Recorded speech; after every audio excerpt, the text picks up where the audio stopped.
Alright guys, welcome back to the channel. Welcome back to another video. We have the free-to-play EZA Bulma showcase. Can't wait to try her out. Of course, if you do have Path to Power Kid Goku, you're going to have a much better time and a much better setup on the teams you do bring if you are planning on using her properly, or even like a day or so when Yamcha drops, because she also does go on his 170 lead of Earthbred fighters. You could have a much better setup on there as well. Unfortunately, as much as I really want Yamcha, I'm not going to have him because I'm not going to summon for him, and I also don't have Path to Power Kid Goku.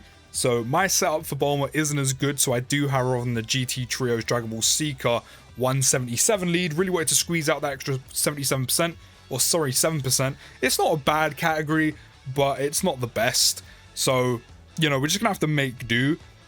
But I'm really looking forward to using her. We already have her on rotation with a Goku Youth category ally. So because of the entrance animation, we do have the additional attack and defense plus 40% and extra 29% dodge chance for 4 turns.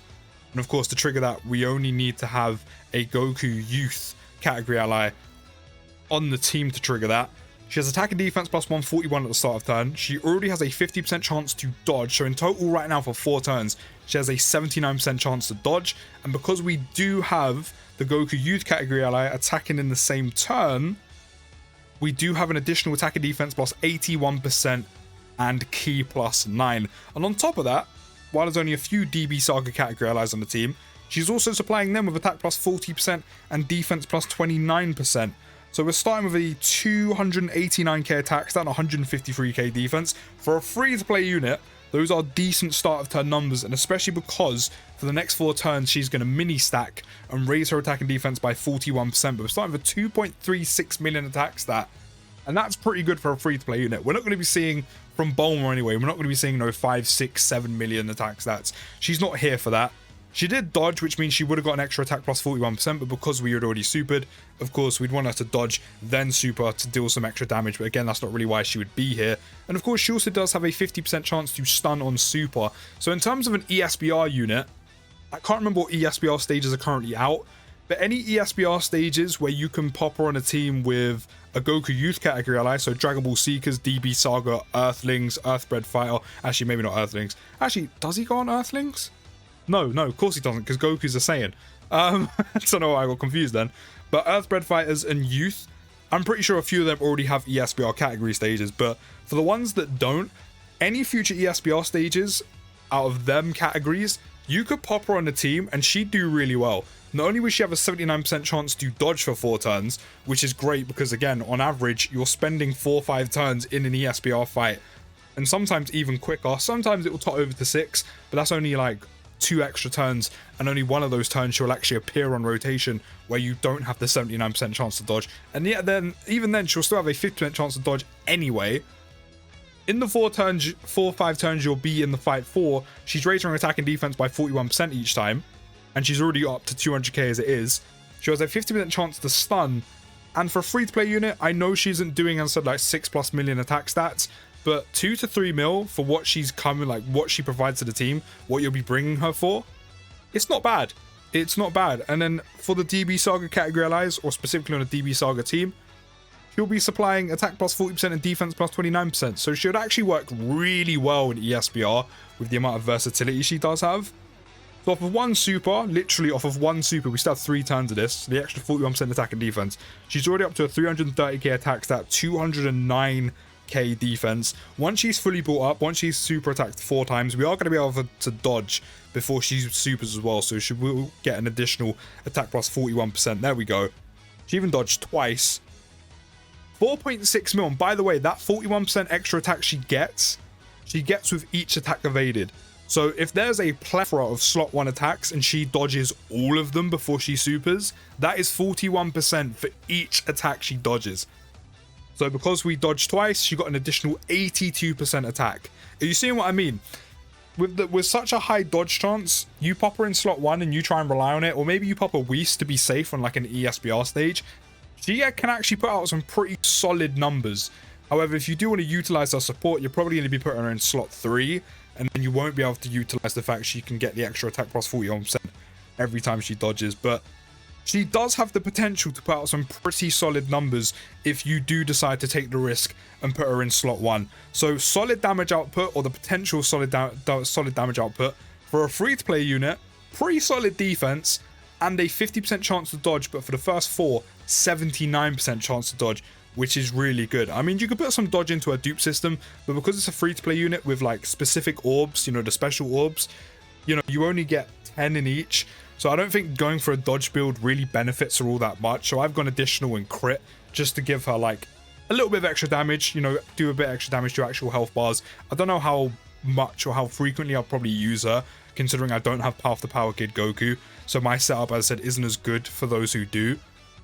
But an extra additional when she's fully built up to get an extra 41% attack and defense on super, and then an extra time or an extra chance or an opportunity at stunning with that 50% chance to stun. I think the additional crit build's a lot better than going dodge for her, I'm not gonna lie. But we do the only thing with Bulma though, because of her link set not being the best, we are missing out on money, Brainiacs and Scientists. I mean, like, one of our best linking partners is the Bunny Bulma, who is literally only an SSR. So you won't be able to trigger the most links with her, but because she does get the additional attack and defense plus 81% and key plus 9 for having a Goku youth category ally in the same turn, it kind of makes up for the fact you're not going to be triggering her links all too much. And the extra attack she gets for dodging, again, kind of makes up for the fact you won't be triggering those links all too often. We're up to 363k attack stat, 192k defense. We're almost on, or almost just over, a 200k attack stat. So far, she's really impressing me. Really impressing me. We're going to dodge first. We are going to dodge first with an extra attack plus 41%. 3.1 with only 1 dodge, which again, for a free-to-play unit, and considering she's not like an out-and-out damage dealer, but the potential is there. Still, 3.1 ain't bad. 3.1 is not bad whatsoever. And this is also personally why I wouldn't also go dodge chance in her, just because, again, because it is the special orbs where you can only build so much into a certain path. You know, if you give her all dodge, yeah, it might be the bulk of it, you know, but she's already got a 50% chance to dodge as it is. It's only going to make so much of a difference. Not only that as well, even if you split it with like additionals or crits and dodge, that's only 10 in dodge unless you go full dodge. So even if you split it, the extra 10 really isn't going to make that much of a difference whatsoever. But she's performing really well. I like her a lot. I do want to see what she's putting out without a Goku friend or a Goku ally on the turn. But she's doing really well. Because if you're going to run her with the Path to Power Kid Goku, you run dual Goku leads. There's going to be a Kid Goku or a Youth Goku on each turn every time she pops up. So you're never even going to be struggling to get the additional attack and defense plus 81% and key plus 9. Because if you're going to utilize her support rather than her dodging so she does more damage, she's constantly supplying that support on every time she appears. And as I said, if you're running a dual Path to Power Kid Gokus, she's gonna be with a Goku youth category ally every single time she appears. So that's also really nice. But now we have lost, I think we've now lost the entrance animation buffs. So we no longer have a 79% chance to dodge. We no longer have an additional attack and defense plus 40%. But even without it, 363 on the attack stat, just under 200k defense pre-super is pretty good. I'm not gonna lie. I said I don't have the best setup for her, so I think I'll probably end up doing an ESBR video on her just because I want to see how she does. I mean, yeah, we can tell the dodge chance is gone because she only dodged 1 attack there compared to dodging almost everything that she was, while she did have the 79% chance to dodge. But I think I will do an ESBR video on her, an additional there as well, which is great. Just because I don't have the best setup for her to go into. Like, even my Ginyu has no dupes, so like, you know. But I think she'll do really well there with the versatility she has. As I said, potential, if you want to risk putting her in slot 1 to get, you know, the dodge chance off, to build up her attack for each dodge evaded, she could put out some decent numbers, you know, 4-5 mil, solid, very good for a free-to-play unit, free-to-play EZA. 79% chance to dodge for 4 turns, which is the majority of the time you're going to be in the fight for.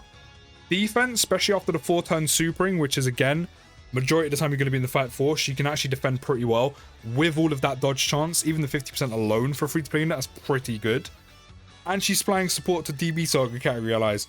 But for a free-to-play unit, I'm very impressed Is she currently the best free-to-play unit in the game? Maybe. I'm not sure. As I said, for those of you who have Path to Power Kid Goku and can run her on a better setup with a better team than I can, do let me know down in the comments. Let me know your thoughts. I'll see you in the next video, guys. Take care and peace.